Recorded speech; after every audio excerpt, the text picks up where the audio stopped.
सिद्धि की शादी के बाद वो ससुराल चली जाती है। पीछे रह जाती है भाभी रानी। सिद्धि के ससुराल जाते ही भाभी कहती है, अरे वाह जी वाह, सारे कपड़े मेरे। हाय रे पैंट, अरे वाह वाह, मजा आ जाएगा। अरे ये सिद्धि की अलमारी के सामने खड़े होकर क्या बड़बड़ा रही है? जा जाकर देख मेहमानों को विदाई की मिठाई मिली कि नहीं। अब हाँ माँ जी, क्यों नहीं, लेकिन पहले कपड़े तो बदल लूं। अब रानी आ जाती है सिद्धि के उन कपड़ों में जो वो ससुराल जाने से पहले घर छोड़ जाती है। अरे रानी, कुछ दिन रुक जाती। अरे ये तो सिद्धि बिटिया को मैंने ही दिया था, बड़ा ही फबता था उस पर, तुझ पर तो कुछ खास नहीं लग रहा। अब वो ना मेरे सारे कपड़े गीले थे तो सोचा पहन लूं। वैसे भी सिद्धि को कौन सा भी पुराने आउटडेटेड कपड़ों को पहनना है। वैसे भी ये सूट तो मैंने तभी पहना था, वैसे खास है भी नहीं ये। हाँ ठीक है, लेकिन ना मेरी सिद्धि पर तो जमता था। सारे मेहमान चले जाते हैं और सिद्धि ससुराल से मायके पहली बार आती है। अपना घर, अपना कमरा, अपनी अलमारी। ये बोलकर जैसे ही सिद्धि अलमारी खोलती है तो सामने उसके कपड़ों की जगह कुछ और ही रखा होता है। माँ, ओ माँ, जरा कमरे में तो आना। सास और रानी वहां पहुंच जाते हैं। रानी ने पहनी होती है सिद्धि की जींस और टी शर्ट। अरे भाभी, ये क्या?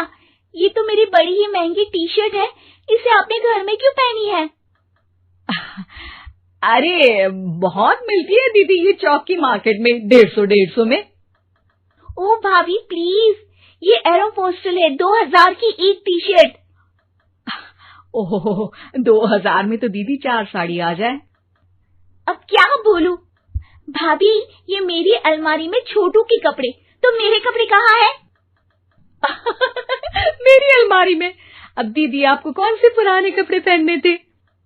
माना भाभी, लेकिन मैं जब घर आती तो यही सब पहनती ना। अरे तुम तो बड़ी कंजूस हो दीदी। खैर, वक्त आता है जब सिद्धि ससुराल के लिए रवाना हो रही होती है। अरे रानी, अंदर से सिद्धि का गिफ्ट ले आ, लड़की पहली बार ससुराल से मायके आई है। रानी अंदर जाती है और एक सिंपल सी साड़ी लेकर बाहर आ जाती है। ये लीजिए माँ जी। सास बेटी को गिफ्ट देकर ससुराल भेजती है।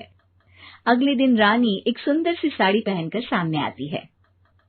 अरे रानी, ये तो वो साड़ी है जो मैंने सिद्धि को देने के लिए दी थी जब वो ससुराल ले जाती, लेकिन ये तूने कैसे पहन ली? अरे माँ जी, ये साड़ी तो मुझे बहुत पहले से ही पसंद थी, लेकिन चिंता ना करिए, मैंने सिद्धि के लिए भी अच्छी सी साड़ी दी है। हाँ। तभी सिद्धि का फोन आता है।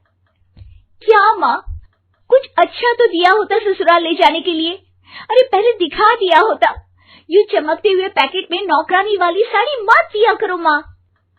अरे बेटे, वो तेरी भाभी ने ना गलती से उससे पैकेट बदल गया। हाँ, मैं कल ही तेरे भाई के हाथ से तेरा वाला पैकेट भेज दूंगी।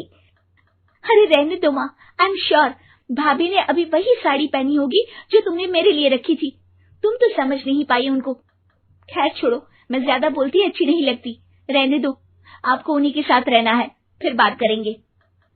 सास को रानी पर गुस्सा आ जाता है। वो उसके कमरे में जाती है जहाँ वो शादी का एल्बम देख रही होती है। रानी, मार्केट जाकर एक ऐसी ही साड़ी लेकर आ, कल प्रतीक जाकर सिद्धि के घर दे आएगा। अरे क्यों माँ जी, कितनी साड़ी देनी है दीदी को? यहाँ कोई सेल लगी है क्या? अरे चुप कर, मेरे बेटी के हिस्से की साड़ी खुद पहन ली, अब ज्यादा ज्ञान बांट रही है। एक दिन सिद्धि का फोन आता है। माँ, मेरी सास ने आप सबको खाने पर बुलाया है। सारे लोग सिद्धि के ससुराल पहुँचते हैं। खाना खाकर वो लोग निकल रहे होते हैं कि सिद्धि की सास सभी को गिफ्ट देती है।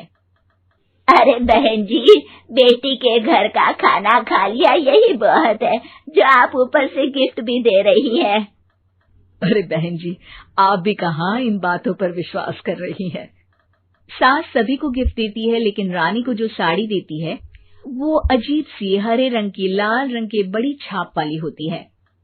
अरे छी छी, ये कौन पहनेगा? सासू माँ को तो जरी वाली इतनी सुंदर और मेरे लिए ये नौकरानी वाली।